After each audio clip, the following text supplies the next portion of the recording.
Nesse vídeo, vamos falar sobre o movimento vertical. Corpos próximos à superfície da Terra são atraídos, e se nada os impedir, eles cairão em direção a ela. Em torno da Terra há uma região denominada campo gravitacional, na qual todos os corpos sofrem a sua influência, e que se apresenta na forma de uma força.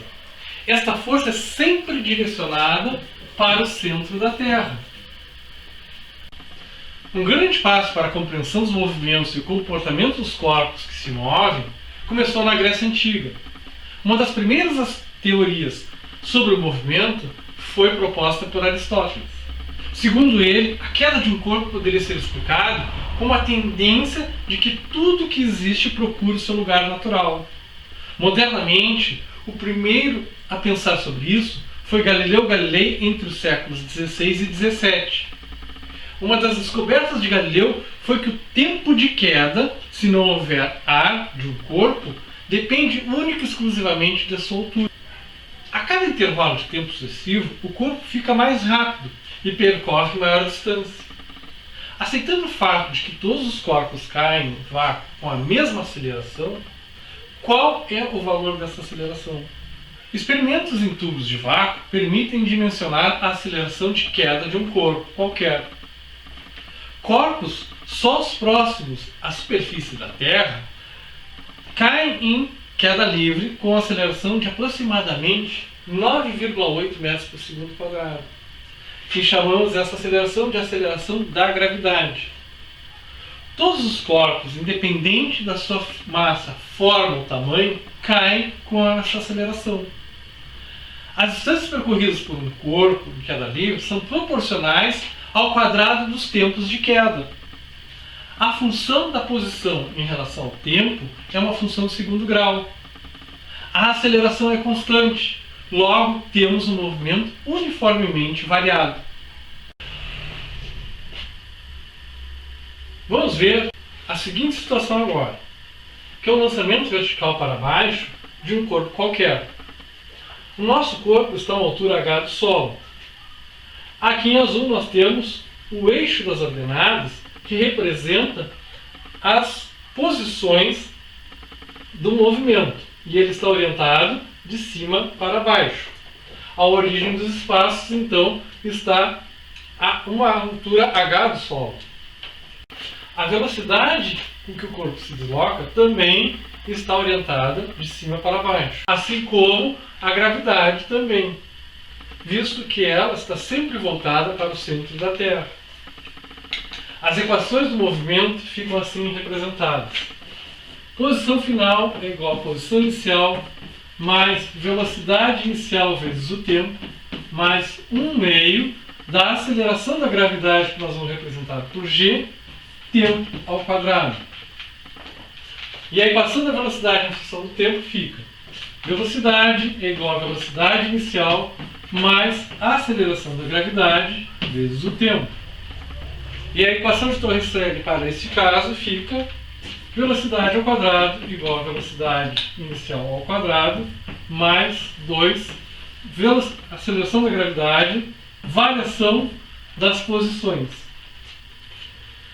É interessante notarmos que nesse caso o sentido da aceleração da gravidade é o mesmo sentido do deslocamento do corpo. Então, neste caso, nós vamos considerar a nossa aceleração da gravidade positiva, não sendo necessário alterarmos os sinais das equações. Se por acaso o nosso corpo for abandonado de uma certa altura, então nós teremos que a velocidade inicial desse corpo é nula. Então podemos reescrever as nossas equações da seguinte maneira, sendo a posição final como h, uma altura qualquer, a posição inicial eu vou colocar como zero, visto que estamos aqui coincidente com a origem das posições.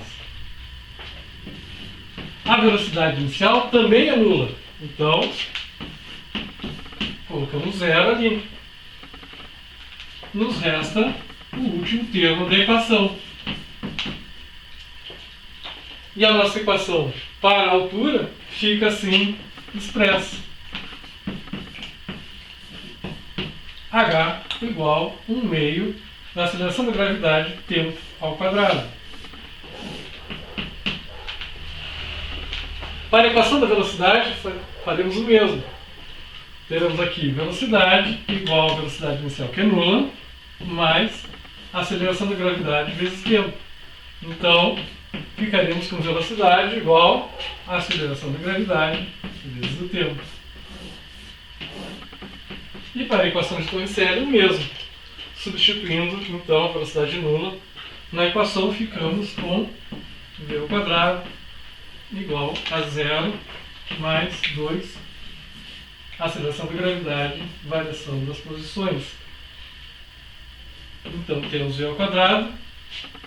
A variação das posições, nesse nosso caso, se considerarmos do início ao fim do movimento, de 0 até h, essa variação será o h. E assim nós temos as três equações reduzidas para quando o corpo for abandonado de uma certa altura h. Agora vamos verificar a seguinte situação. O lançamento vertical para cima de um corpo qualquer. O nosso corpo está no solo e será lançado para cima. A velocidade inicial dele, então, está de baixo para cima.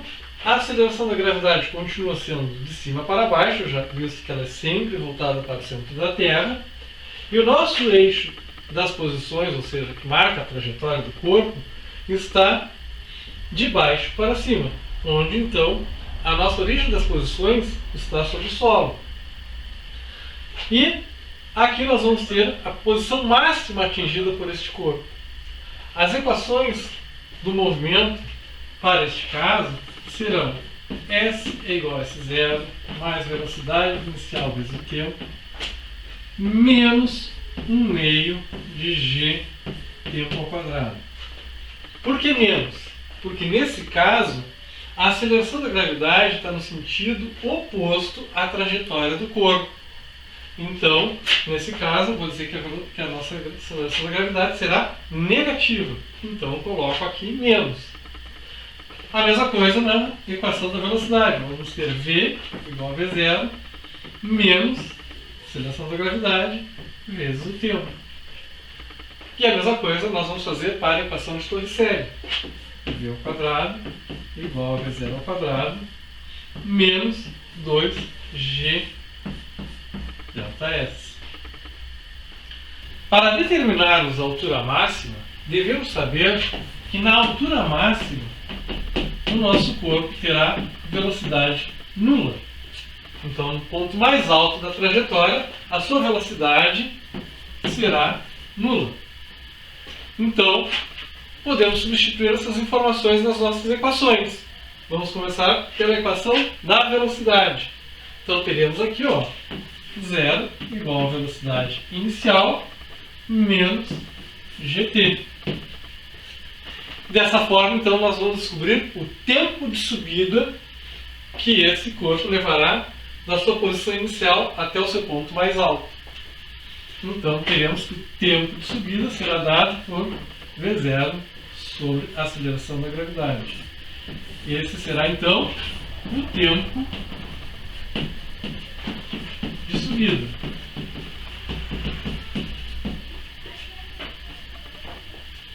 E para determinarmos qual é a altura máxima, podemos usar a equação de Torricelli.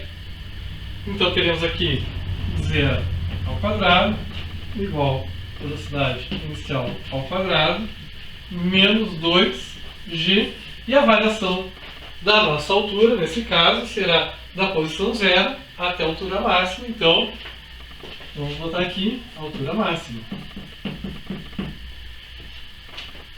Dessa forma, eu posso agora expressar a nossa altura máxima, que ficará igual a velocidade inicial ao quadrado por 2 vezes a aceleração da gravidade. Dessa forma, a gente determina a altura máxima em relação ao solo em um lançamento vertical para cima. Também vamos saber que o tempo de subida é igual ao tempo de descida se não houver resistência do ar. Logo, o tempo total do movimento pode ser expresso como 2 vezes o tempo de subida.